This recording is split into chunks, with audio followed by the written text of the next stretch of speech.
आपकी जुबान के अंदर ताकत नहीं होगी, आप बुज़दिल होगे। जैसे आज भारत का मुसलमान बुज़दिल नहीं, पूरी दुनिया का मुसलमान बुज़दिल। आज गूंगे और बहरे बनने से काम नहीं चलेगा। आपकी नबी की शरीयत और सुन्नत पर उल्टे सीधे अल्फाज बोले जाते, तौहीन आमेज़ कलिमात कहे जाते। जितना हो सके खुल कर लोगों के सामने में कानून के दायरे में रहकर अपनी बात रखिए, अपनी शरीयत की बात रखिए। रिवायती बातों को भुलाकर,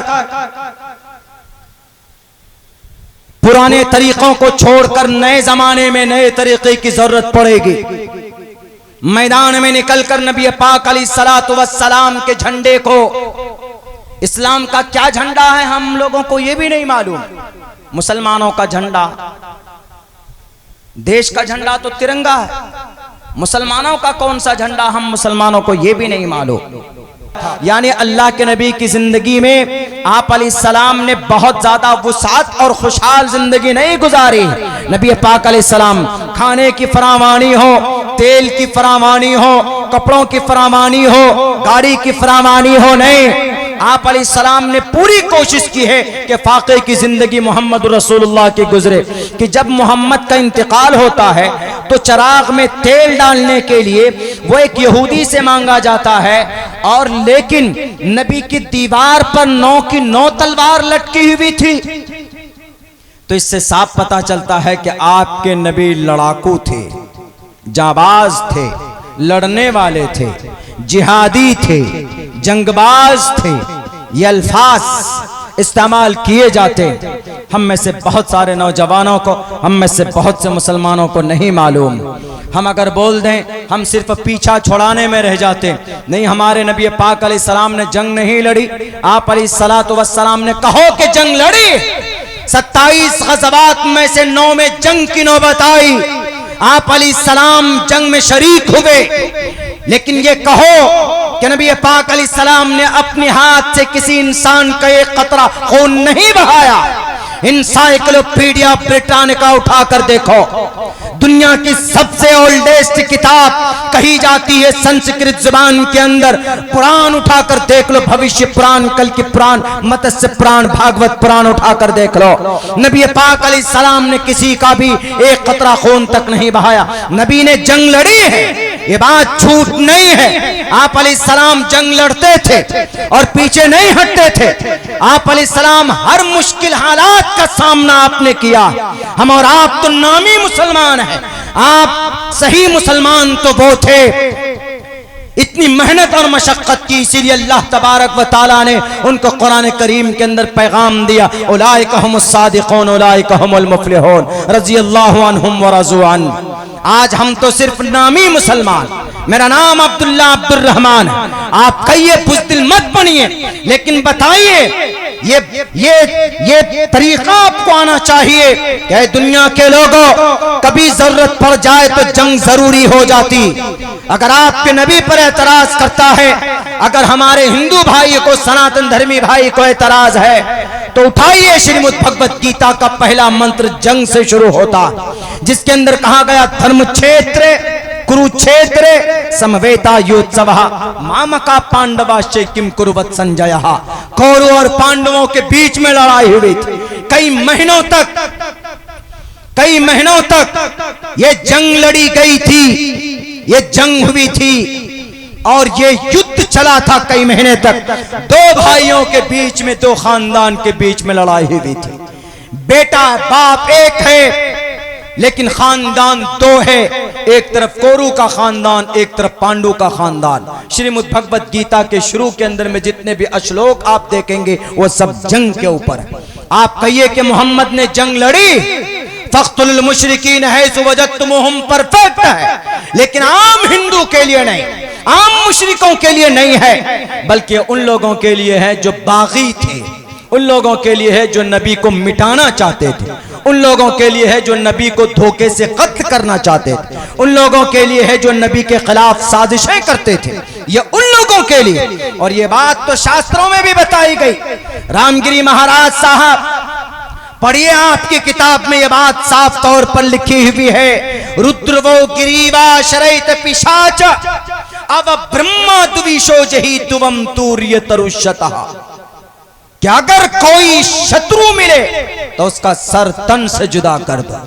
अगर कोई शत्रु मतलब राक्षस मिले, और जब कोई किसी को लड़ने के लिए आता है जंग के मैदान में, उसको मारता है तो वह एक राक्षस होता है। अल्लाह के नबी ने जंगे उहद लड़ी, अल्लाह के नबी ने जंगे बद्र लड़ी, अल्लाह के नबी ने ग़ज़वा हुनैन, अल्लाह के नबी ने ग़ज़वा तबूक जंगें लड़ी हैं, लेकिन मोहम्मदुर रसूलुल्लाह के तरह दिल आज तक कोई भी सिपह सालार नहीं दिखा सकता।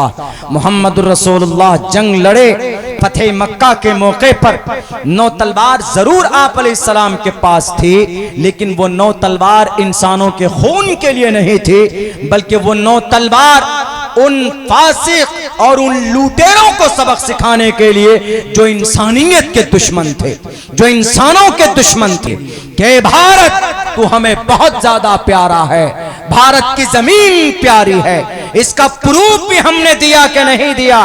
अंग्रेज आया लूटने के लिए, लूटा। सबसे पहले जंग की अलंबरदार किसने की?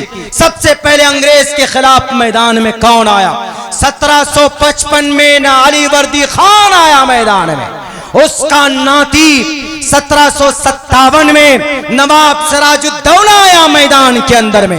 हावड़ा नाम हावड़ा पड़ा, इसका नाम असल में डायमंड हार्बर है, जहां पर अंग्रेज अपनी सारी सरगर्मियों को अंजाम देता था। लेकिन नवाब सिराजुद्दौला के नाना अली वर्दी खान, उन्होंने कहा कि डायमंड हार्बर में क्या चल रहा है?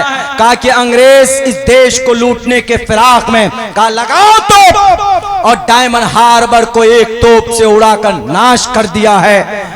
वो डायमंड हार्बर जिसको आज हावड़ा बोला जाता है, शायद ये तारीख किसी किसी को पता हो। और इन देश के आज के जो डुप्लीकेट देशभक्त है, डुप्लीकेट शराब के नशे में उनकी जुबान पर देशभक्ति आती है। इस जमीन से मोहब्बत हम करना हमारे पूर्वज ने सिखाया, हमारे नबी का तरीका है। जमीन से, पैदाइशी जमीन से मोहब्बत कैसे होती? 1799 में तने तनहा 4 फौजों से लड़ने वाला कोई योद्धा अगर है तो न कौन था वो? शेर हिंदुस्तान, शेर मैसूर टीपू सुल्तान था। फतेह अली खान टीपू सुल्तान, जिससे अपने लोगों ने भी बगावत की थी, लेकिन उन्होंने कहा कि टीपू सुल्तान जब तक जिंदा है, किसी मां ने वो बच्चा पैदा नहीं किया है जो मैसूर के ऊपर कब्जा कर ले। वो टीपू सुल्तान जिस दिन शहीद हुआ, 2 पारे कुरान करीम की तिलावत करके पहुंचा था। इस जमीन पर अगर आपको मुजाहिद देखना है, इस जमीन पर अगर आपको अल्लाह का वली देखना है, तो टीपू सुल्तान को देखिए। उस वक्त में वो टीपू सुल्तान 40 साल की, जिनकी नमाज कज़ा नहीं हुई, मैसूर की वो मस्जिद आज भी गवाह, नाचीज का जाना हुआ है, मैं पहुंचा, उस मस्जिद में नमाज अदा की। उस मस्जिद की बुनियाद डालनी थी 1799 के अंदर, मई के महीने में। तो उन्होंने ऐलान कराया कि कोई अल्लाह का बंदा ऐसा बुनियाद डालेगा जिसकी 40 साल से कभी नमाज कज़ा ना हुई हो, नमाज कज़ा ना हुई हो, यानी वक्त पर नमाज अदा की हो, कभी भी गैर वक्त में नमाज अदा ना की हो। यानी नमाज का वक्त जोहर का मसलन अगर 12:30 से लेकर 3:30 तक अगर है, तो इस टाइम पे उसने नमाज अदा कर ली हो, कभी उन्होंने नमाज उसकी कज़ा ना की हो। बहुत से गलत फहमी में लोग रहते हैं कि मौलाना जमात छूट गई, नमाज कज़ा हो गई।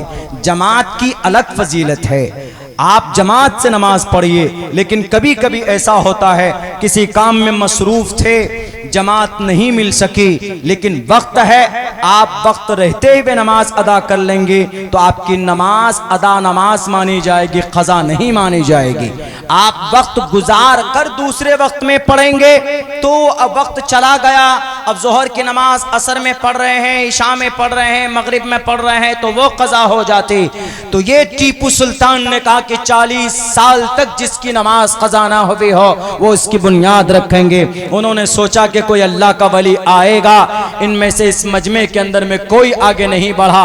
उस दिन पता चला कि टीपू सुल्तान यकीनन इस जमीन के ऊपर अल्लाह का वली।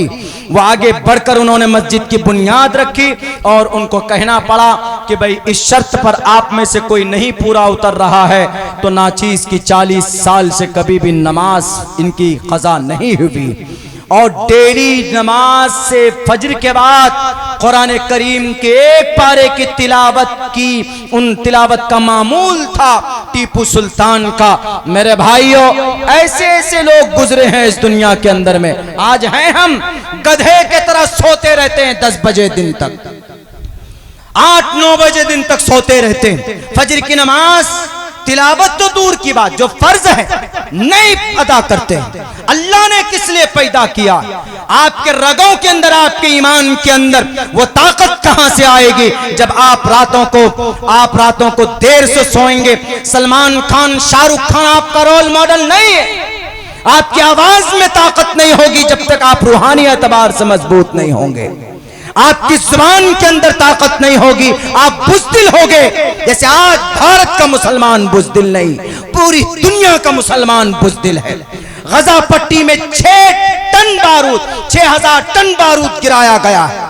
ये जजीरतुल अरब वाले गूंगे और बहरे बने बैठे हैं। जजीरतुल अरब, दुबई, कतर, बहरीन, ओमान, ये जजीरतुल अरब, इनसे ज्यादा दौलत अल्लाह ने किसी को नहीं दी दुनिया के अंदर। लेकिन ये बुज़दिल, एक नंबर के बुज़दिल। इनमें से कुछ लोग तो मुनाफिक भी। मैं अभी रखूंगा उसके ऊपर कुछ बातें, इसलिए कि वहां पर गजा पट्टी के ऊपर में 60,000 टन आरडीएक्स आपके घर को तबाह करने के लिए, आपके पूरे सीतामढ़ी को तबाह करने के लिए 15 किलो आरडीएक्स काफी। लेकिन 60,000 टन आरडीएक्स जहां पर डाला गया, आप समझ सकते हैं कि उसका क्या हाल होगा। लेकिन फिर भी गजा पट्टी आज तक तबाह नहीं हुए, सरजमीन अंबिया आज तक तबाह नहीं हुए। क्यों नौजवानों? पता है, पिछले 7 अक्टूबर सन 2023 से हमला हो रहा और ये 7 अक्टूबर सन 2024 को 1 साल होगा मुकम्मल तौर पर। कितनी आबादी है? 40 लाख की आबादी टोटल। 40 लाख की आबादी उस गजा पट्टी में। 60,000 टन आरडीएक्स डलने के बावजूद भी आज वहां का बच्चा सीना तान कर खड़ा है, वो गजा पट्टी पर काबिज नहीं हो सके। उसकी वजह पता है क्या है? 5,000 नौजवान हैं जो अंग्रेज के, इसराइल के जुल्म के सामने खड़े हैं, उनके आयरन डोम के सामने खड़े हैं। 5,000 नौजवान, उनमें से 3,000 नौजवान वो है जिनके सीने में कुरान करीम है, हाफिज कुरान है। 3,000 नौजवान, जिसको हमास कहा जाता, हमास के नौजवान। ऐसे ही नहीं, आज भी ईमान जिनका मजबूत हो, बड़ी सी बड़ी ताकत उनके सामने सजदे कर दी। हारा के नहीं हारा, कामयाब नहीं हुआ, कब्जा नहीं कर पाया, उनके पास कोई ताकत नहीं। ये पिछले 1 साल के अंदर 50,000 हाफिज कुरान पैदा हुए गजा पट्टी में। 50,000 हाफिज कुरान। घर के अंदर 3-4 बेटे सबके सब शहीद हो जाते, कोई गम नहीं होता। यही कहते हस्बुनल्लाह व निअमल वकील, यही कहते। आज भी ऐसे लोग हैं।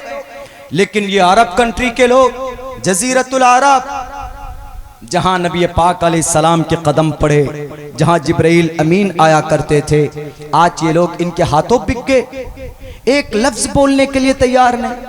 यूनाइटेड अरब अमीरात, यूएई, जिसको कहा जाता सबसे ज्यादा दौलतमंद मुल्क, यूएई, यूनाइटेड अरब अमीरात, उनमें सबसे ज्यादा मालदार शहर कौन? Abu Dhabi.